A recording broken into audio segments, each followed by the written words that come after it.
saya juga ketika Dr. Ermi tadi menjelaskan tentang itu, jadi flashback nih ke fase-fase ketika masih kuliah dulu. Ya. Secara ranking, aku juga ranking akhir di kelas gitu. Even Serius? sampai serius, ranking terakhir Mas. Ini jejak digital dan semua teman-teman tahu ya, teman-teman terdekat aku tahu. Oke. Dan even masuk ke kuliah juga IP aku masih termasuk rendah di bawah 3 dan itu jadi hal yang bikin aku inferior dalam konteks akademis ya. Ya.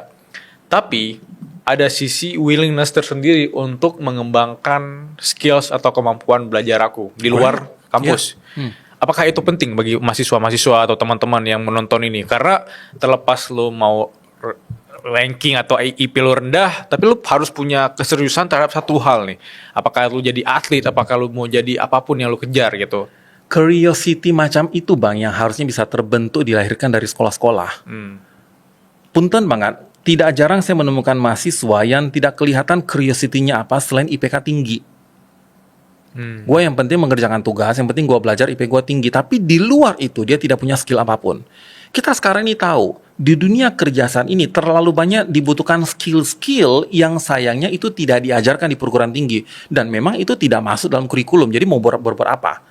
Apa yang diajarkan di perguruan tinggi atau di sekolah-sekolah adalah apa yang tertera di kurikulum.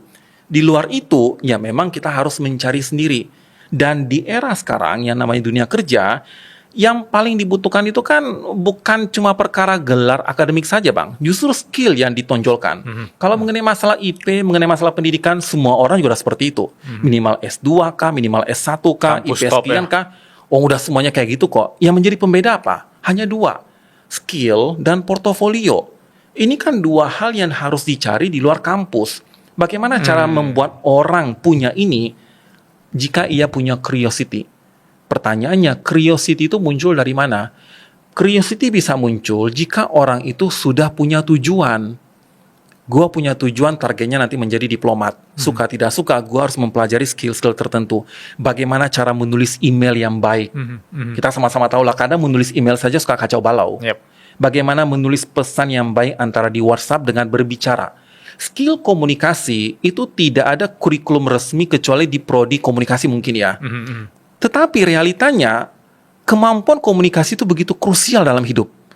Mau dapatkan di mana? Harusnya kan di perguruan tinggi. Bukan dalam bentuk kurikulum, tapi dalam bagaimana kita komunikasi. Sesama dosen atau antar dosen dengan mahasiswa atau antar mahasiswa dalam organisasi mahasiswa. Bagaimana cara berdialektika yang baik. Bagaimana cara beropini yang baik. Lagi-lagi itu yang sepertinya mulai hilang. Mudah-mudahan tidak hilang ya. Saya tidak bilang hilang sama sekali. Tapi nampak sekali mulai hilangnya.